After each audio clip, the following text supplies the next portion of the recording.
Hi, I'm Lindy. I'm a singer-songwriter based in Berlin. Hi, I'm Jakob Rau. I'm a producer and engineer also based in Berlin. We're going to make a song together in Ableton Live 12. I will make a beat. And I'll come up with the top lines, melodies, and lyrics. Then we will arrange everything, record some vocals and instruments, and eventually mix and master it. Let's get into it. All right, I already set up a new project, and as you can see, it automatically starts with my template.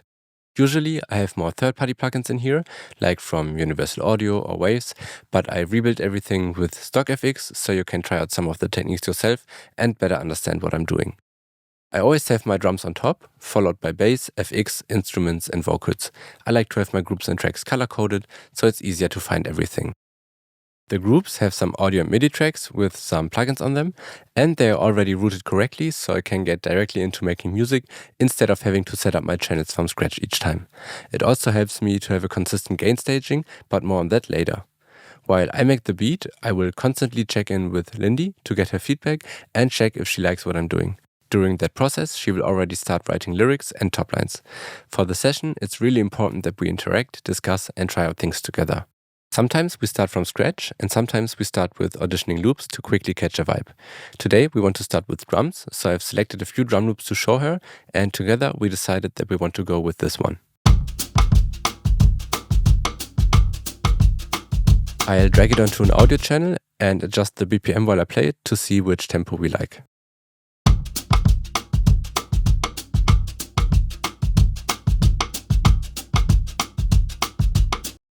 I already have some effects on my drum group to process all of my drum tracks together, but in this case we have a loop that already has some shakers, a rim shot and a kick drum, so I will drag my effect group onto the audio channel directly. I always make sure that I hit 2 to 3 decibels of gain reduction on the glue compressor. It's a good indicator that my levels are right. Most of the time everything is leveled around my drums, so bass, instruments, effects, etc. So getting them right is really important. Let's enable the glue compressor and open the clip and device view simultaneously. Now I will adjust the gain of the loop until we have the wanted amount of gain reduction on the compressor.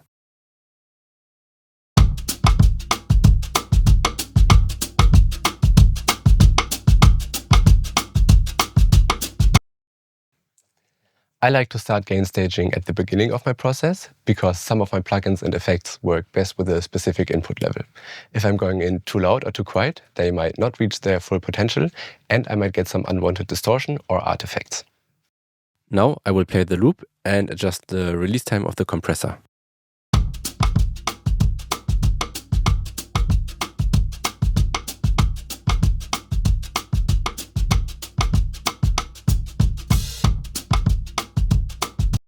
I like a quicker release in this case because it maintains the groove and feeling of the loop. Next, I will turn on RAW and switch it to mid-side mode. This separates the mono and stereo information and allows me to have better control over the stereo image. Let's try saturating the side signal to get more width out of it. To really hear the difference, I recommend that you listen to this on headphones or studio speakers.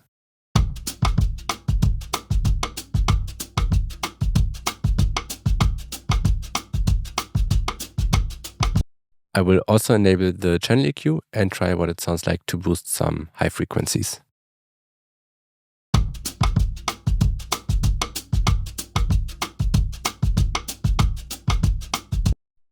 Alright, I like what we have so far, but I think the peak of the rim shot is a bit too loud. Let me take a limiter and drag it into our FX group. I will play around with the ceiling and gain to catch the peak.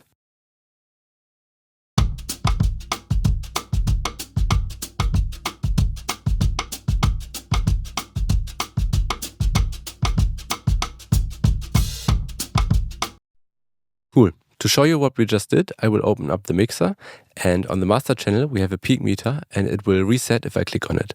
Let me disable the limiter and play the loop.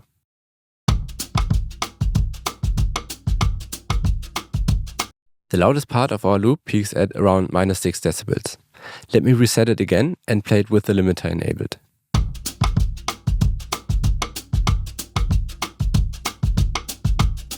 Now we are at -9 decibels. This means we just gain 3 decibels of headroom while we keep the dynamics of our drums. Next, I would like to layer the drums, so I will load up a drum rack filled with percussion samples onto a MIDI channel.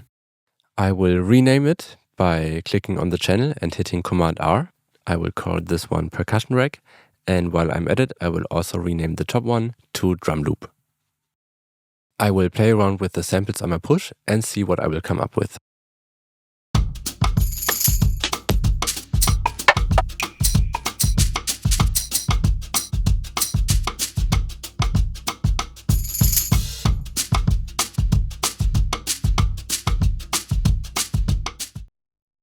Now I will go to the MIDI clip and open the quantize settings. I like to quantize at about 70% to maintain some of the groove and not make it too static. I will mark all and hit Command U to quantize. I will give it a listen and check if I like it. When I want to adjust some of them, I hit Command 4 to turn off the grid. This way it doesn't snap to the grid and I have more control over the micro timing. Let me turn off the preview.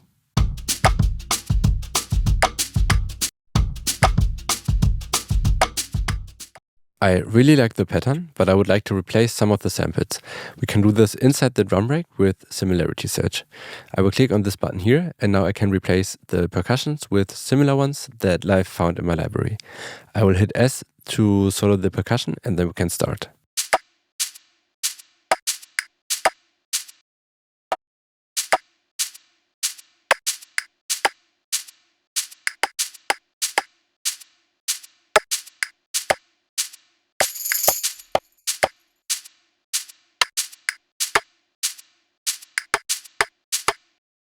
I like this one. Let me adjust the volume of it and hear it in context with the drum loop.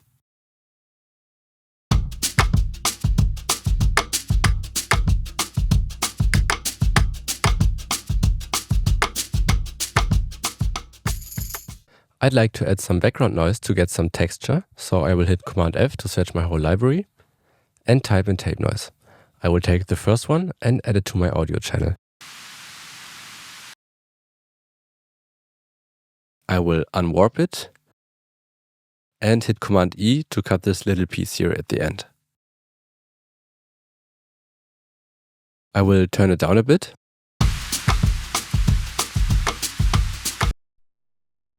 And remove some unwanted frequencies with EQ8.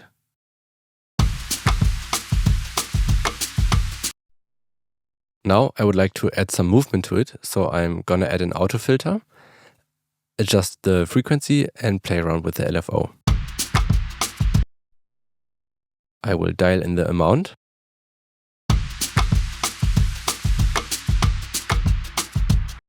And sync the rate to a quarter note of our tempo.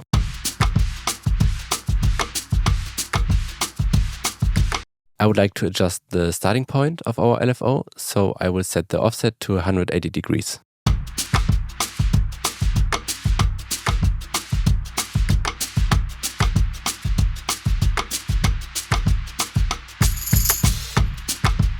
Now I will turn it way down, so it's barely audible.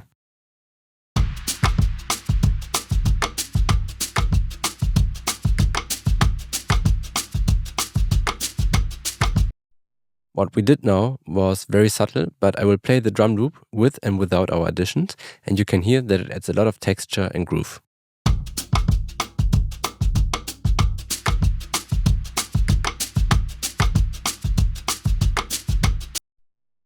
I think a little drum fill at the end would be nice, so I will create a new audio track by hitting Command T and call it drum fill. I will go to my library and I will use the filter system to find sounds that I previously tagged as drum fills.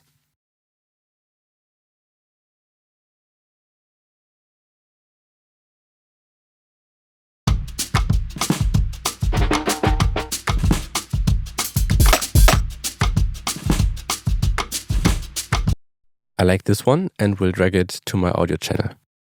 Now we can find a good timing for it.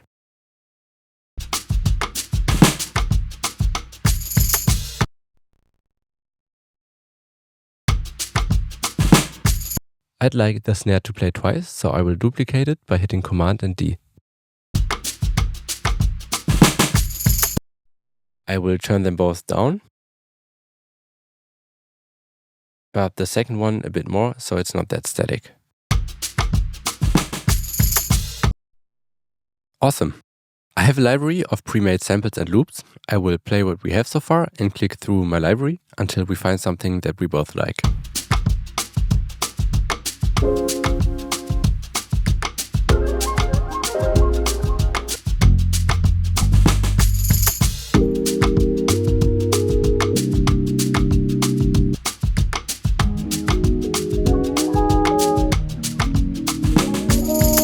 Okay, that's nice. We both love the vibe of it. I will create a new audio channel, call it sample, and drag our audio to it.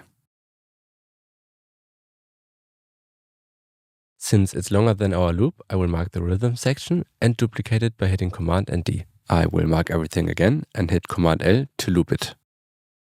When I look at the waveform of our sample, I can see that it's too loud, so before playing it, I will use the clip gain to turn it down a bit.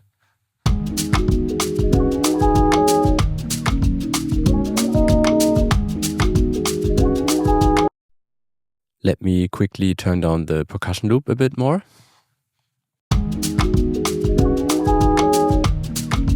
I got some ideas while listening to it, so I will duplicate the sample by hitting Command and D and pitch it up an octave by clicking on the pitch and hitting Shift and my up arrow key.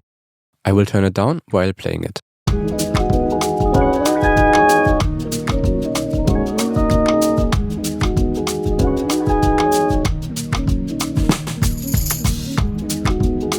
Also, I think a bit more stereo width would be cool, so I will duplicate the sample again and add a delay.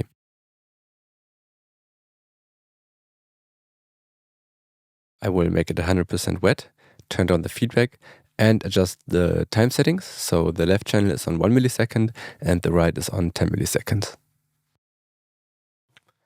Let me A/B it in solo so you can hear the effect.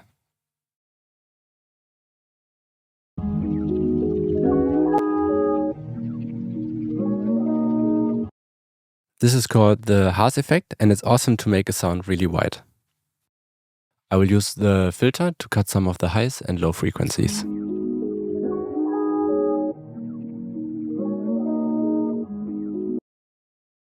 I'm hearing a frequency that stands out much louder than the rest of the sample. It's causing an unpleasant ringing, so I will take an EQ8, use the solo function to find it and cut it out. I always do this when I hear a resonant frequency right away. It helps me to balance everything, so no frequency overpowers other parts of the mix.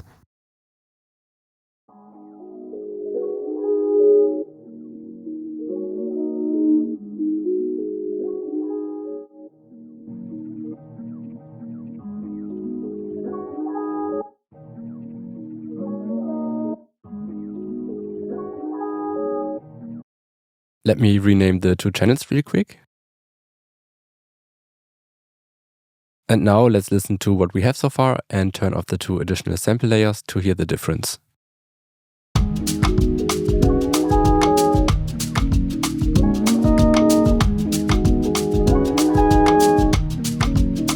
I will turn down the white sample a little bit more.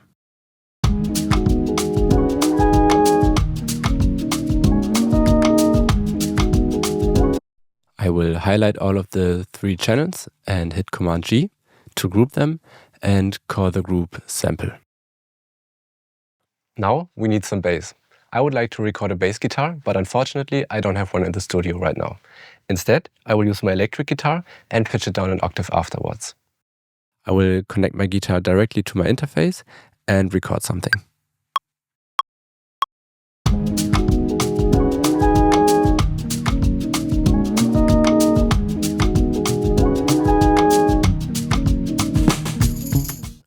I think I like the second half more, so I will cut it and drag it to the beginning.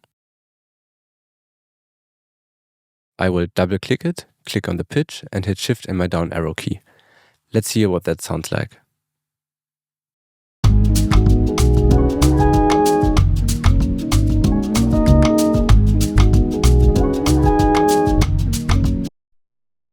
And again, I will hit Command 4 to turn off the grid and manually adjust the timing of the loop.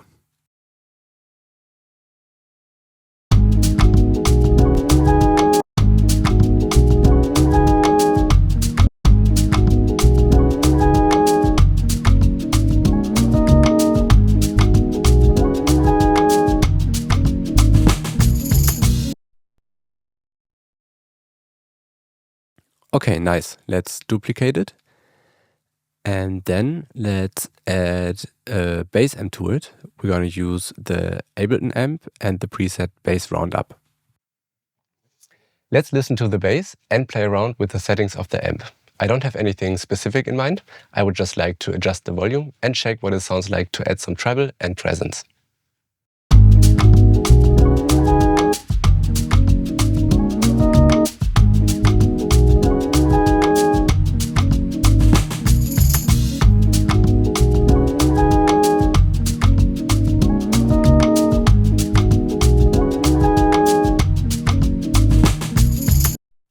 Cool, sounds good, but every time the kick drum and the bass line play together, there's too much energy in the low end going on. I would like to add a compressor and duck the bass line every time the kick plays. Since we have a full drum loop and not a single kick drum, we have to use a workaround. I will right-click on the drum loop and click Convert Drums to New MIDI Channel. And in the clip, I will mute the hi-hat and snare by clicking on the note and hitting 0.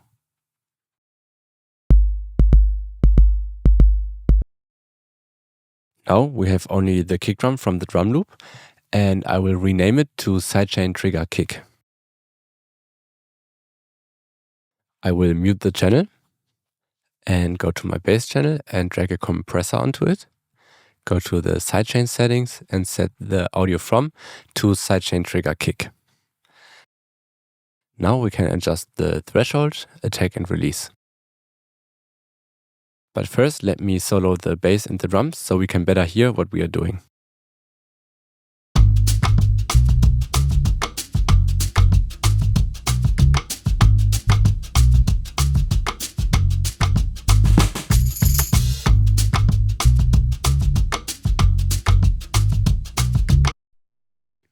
I think it would be nice to have some brass instruments on that beat because I think it would really support the organic feeling of the track. So I will go through my library and look for something that fits. Alright, I found 3 sounds which I like. The first one is a preset called Horns from Arturia's Analog Lab, and the second and third ones are from an Ableton soundpack called Brass Quartet by Spitfire Audio. I already have something in mind and will use my push to record it.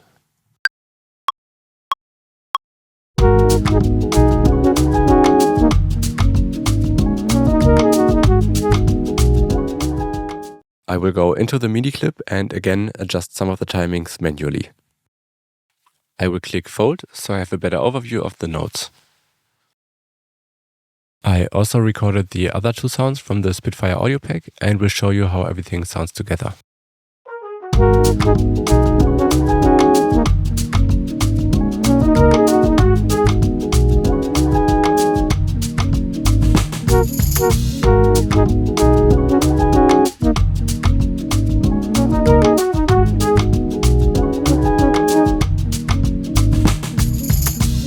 Okay, we have a loop now that we can work with.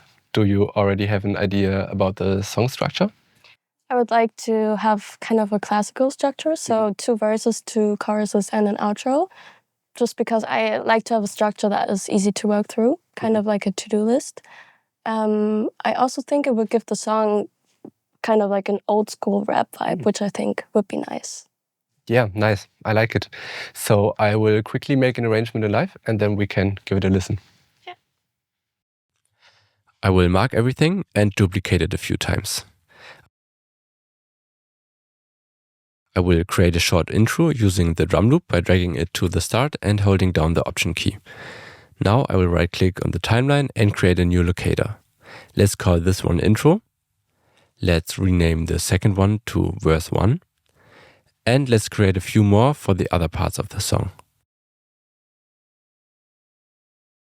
I want the horns to only play in the chorus, so I will delete them from verse 1 and 2.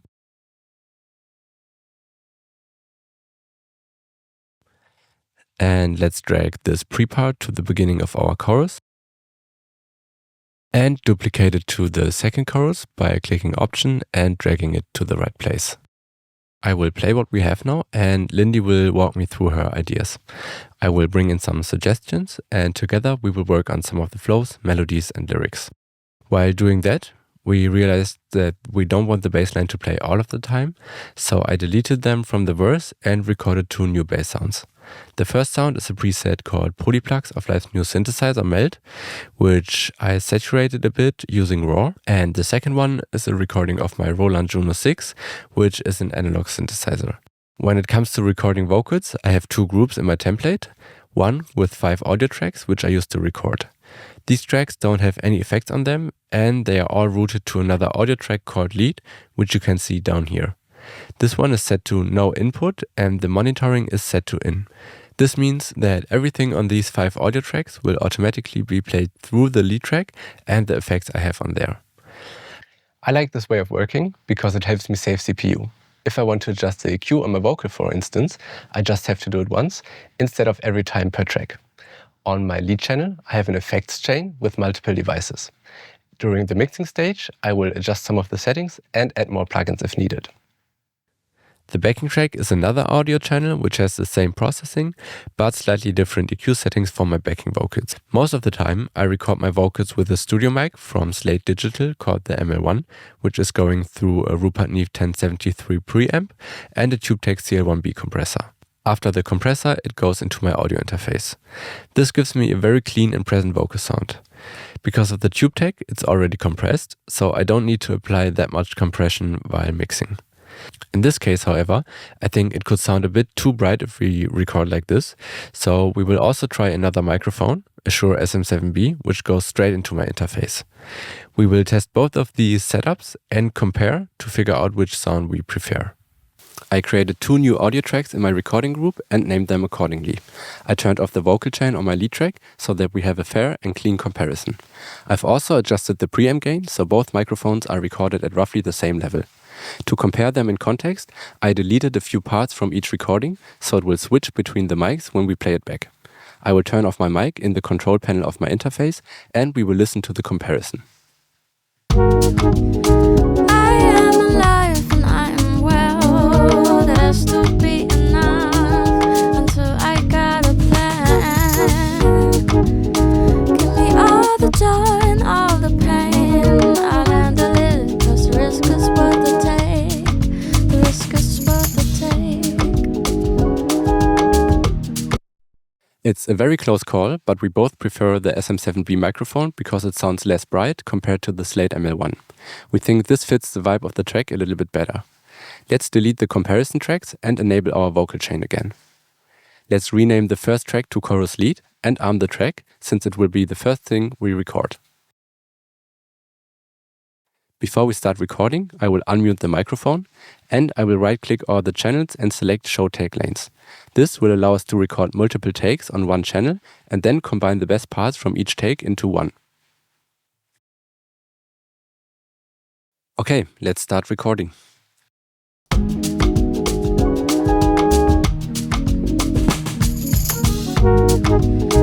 I am alive and I am well. That has to be enough until I got a plan. Give me all the joy and all the pain. I am alive and I am well. That has to be enough. Alright, now that we've done 3 takes, we will listen to each of them. By clicking on this little speaker icon here, we can switch between the take lanes. I will hit Command and 4 to work outside of the grid for this part. Whenever we like a section, I will highlight it and press Enter to move it to the main lane. I am alive and I am well. That has to be enough. There was a little voice crack here, so let's go to the second take. I am alive and I am well. That has to be enough until I got a plan. I like this one, so let's highlight it and click Enter. Give me all the joy and all the pain. I'll handle it, 'cause the risk is worth the take.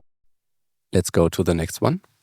Give me all the joy and all the pain. I'll handle it, 'cause the risk is worth the take. The risk is worth the take.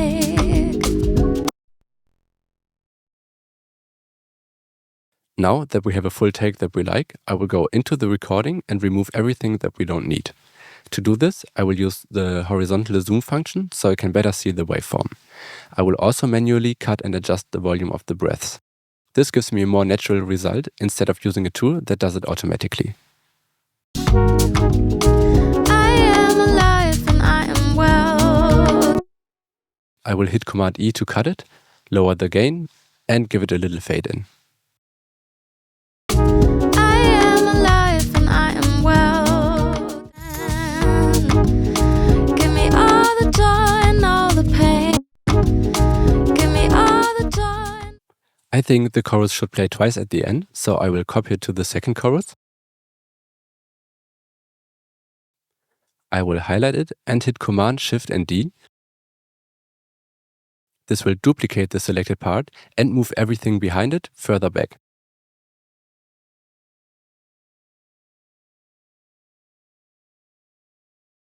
Now that we are happy with our chorus lead, we will proceed with all the other recordings. We completed all the recordings, cleaned everything up, and created groups for the chorus and verse. I will walk you through everything and explain what we did and why. We recorded the main chorus 2 more times, combined our favorite takes together, and panned them left and right. This gives us more stereo width and makes the vocal in the chorus sound full and rich. For all the double recordings, I completely removed the breaths because hearing them in the center left and right would be too much, even when we turn them down. I sent them to the backing track of my vocal bus down here and renamed it to chorus backing. This helps us to mix it separately. We also recorded a few ad-libs and small harmonies for the chorus lead. Especially in the second chorus, which plays twice, this adds variety, so it's not always the same. And I am well until I got a plan. I wanted to add something to the chorus to make it even fuller, and Lindy had the idea to record a couple of takes of her singing a melody and harmonies to create a choir effect with her voice. We recorded 4 takes. Let me show you how that sounds. Ooh. Ooh. I sent all of them to a new track in my vocal bus, which I named Choir. For now, the track has the same effects on it as the backing tracks. We did the same thing in the verses. We recorded a few takes, did the comping, and edited the timing and breaths manually. However, we didn't double everything in the verses. I want the chorus to be a contrast to the verse, so if we would double everything in the verses, we wouldn't have the effect of everything opening up and sounding fuller in the chorus. I duplicated the chorus lead and backing tracks down here, renamed them to verse, and sent the lead and backings to these channels. This gives me more freedom while mixing it later. At this point, my good friend Julian joined us in the studio, who makes music under the name of Oswald. I really value his opinion and music taste, so I showed him what we have so far and asked for his thoughts and any ideas he might have. We both felt that the bass line in the chorus wasn't sounding its best, so he suggested calling his brother, who is a professional bass player with his own studio, and ask him to re-record it for us. Luckily, he liked the idea and sent us a new bass line very quickly. We also went a bit more into detail about the arrangement. We made small breaks and transitions here and there, and removed or added some elements. This is how everything looks right now, so let me show you around. I deleted the drum loop at certain points to create space for other parts of the arrangement, like here for instance. Too much on my mind, I've been wasting time. Surprise, surprise, open up your eyes. We removed the percussion in the verse and turned it down a bit. We also added this chime sample because it helps transition between the chorus and the verse. The risk is worth the take. Caught in a lie, cause reality ain't always what it seems. Reflection of the past comes over. I have replaced my bass line with the one that Moritz just sent me, and he added some nice little fills like this one. Do my choices matter? Does anyone know? Searching for clarity. We also deleted the high sample from the verse and removed the first half of the wide sample here to create a small energy increase during the verse. When the wide sample is introduced, I created a little stutter effect by deleting small parts of it.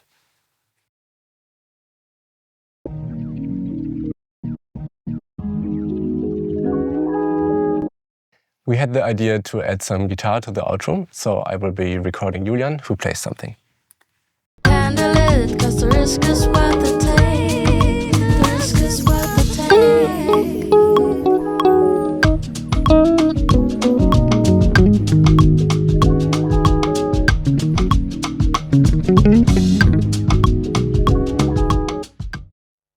Alright, we have a pretty nice take now, and to the channel we added a guitar amp simulation from Slate Audio. There's a small space where I'd like to record my Rhodes e-piano, so I will give it a try.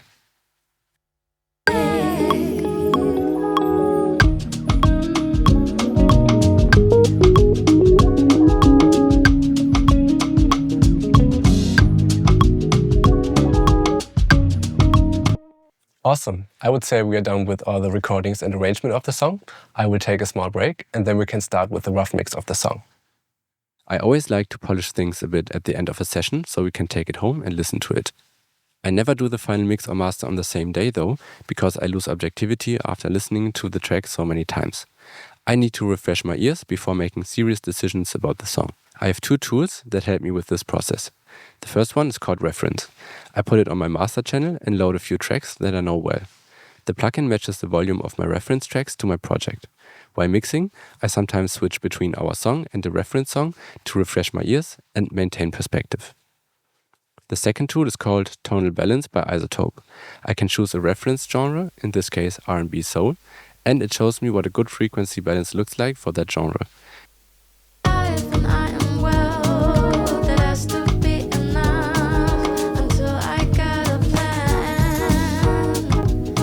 It will indicate, for example, if I have too much bass or not enough mids.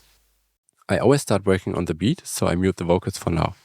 On the drum loop, I added a multiband transient shaper by iZotope. I used this to smooth out the attack of the rimshot even a bit more. As you can see here, it always reacts when the rimshot hits.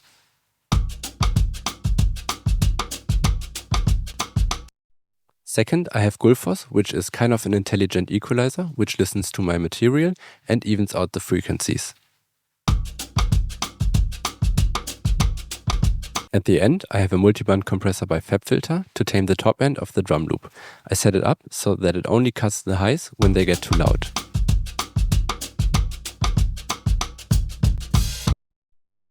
Next, I used EQ8 to take out some of the low frequency information of the percussion rack and also the drum fill.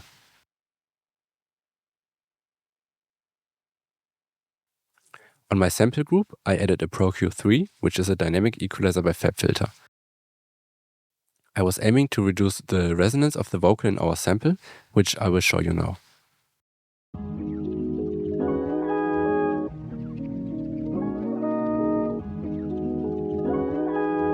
Let me solo this band for you.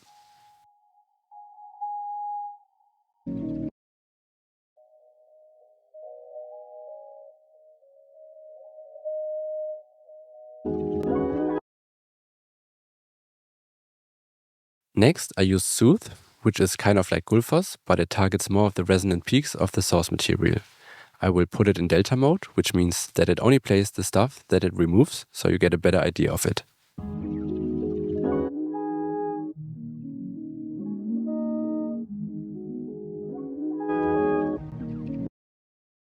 On the brass and horn group, I created an effect group with two channels.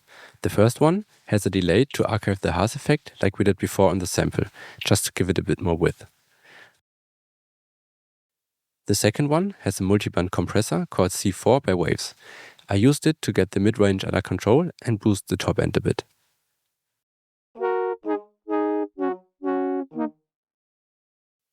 I will turn it off and on while I play it so you can hear the difference.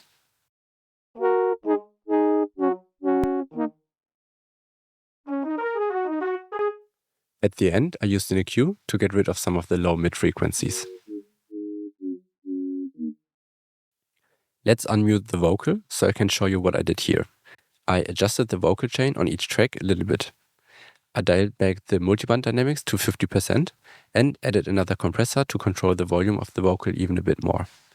At the end, I added Soothe 2 again to tame some of the high mids. I will show you again what it's doing.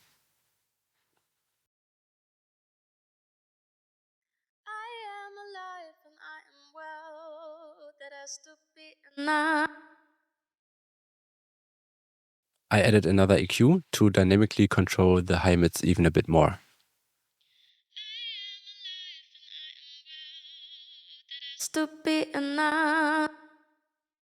At the end, I added two reverbs in an effect group. Both of these are presets from the Ableton Live reverb, which I tweaked a little bit. The first one is a vocal hall, the second one a small room. It's subtle, but when I turn the whole group on and off, you can clearly hear the difference. I used it to tuck the vocal a bit more into the instrumental, not to get a super dry vocal sound.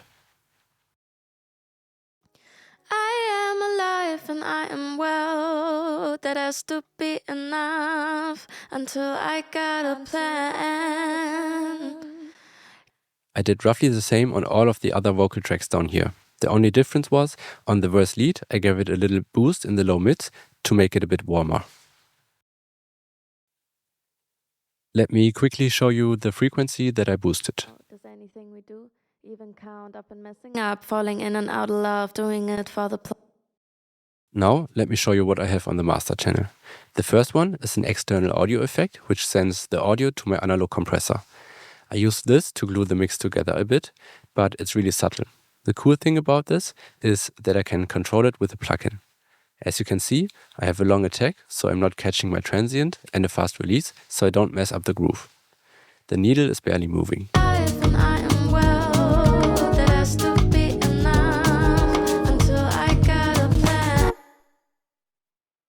Next, I have a mid-side EQ from UAD, just to get out some of the low mids.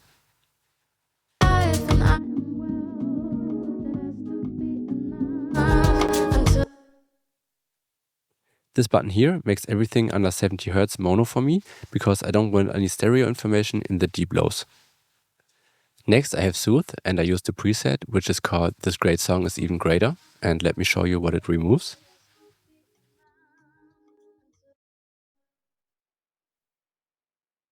After that I have Gullfoss again, and then Ozone 11 by Isotope. I used the Master Assistant to analyze the project and adjusted all the things it suggested. For instance, I think the EQ move it wanted to make was a little bit too much, so I dialed it back a bit. I think this tool is really helpful in this case, because it saves me some time when I make a quick mix after a session. Next, I added a UAD plugin emulation of the Elysia Alpha compressor, which isn't doing much, it just takes off 1 decibels maximum, but I really like what it does here.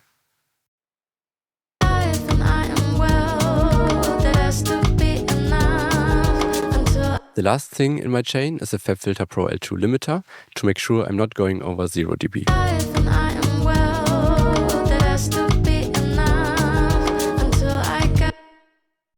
It's really hard to show you the difference this mastering chain makes, because every plugin increases the volume a little bit.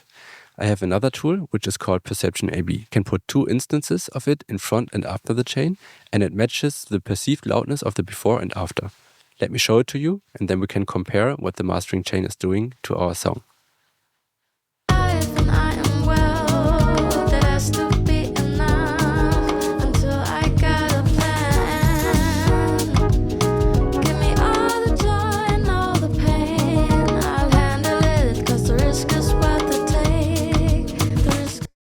Awesome. Now I will bounce everything and share it with Lindy and Julian so they can listen to it tomorrow with fresh ears. If they like it and don't want to add or change anything, I will start to make the final mix and master. For this, I will go through everything again and adjust some settings here and there to make the final touches. In the end, it's all about collaboration to get the best piece of music possible. By inviting people to a project, you get new perspectives and ideas. Also, it's much more fun to share these moments with friends. Thank you for watching. Ciao, ciao. Do my choices matter? Does anyone know? Searching for clarity, but I can't let go. Every step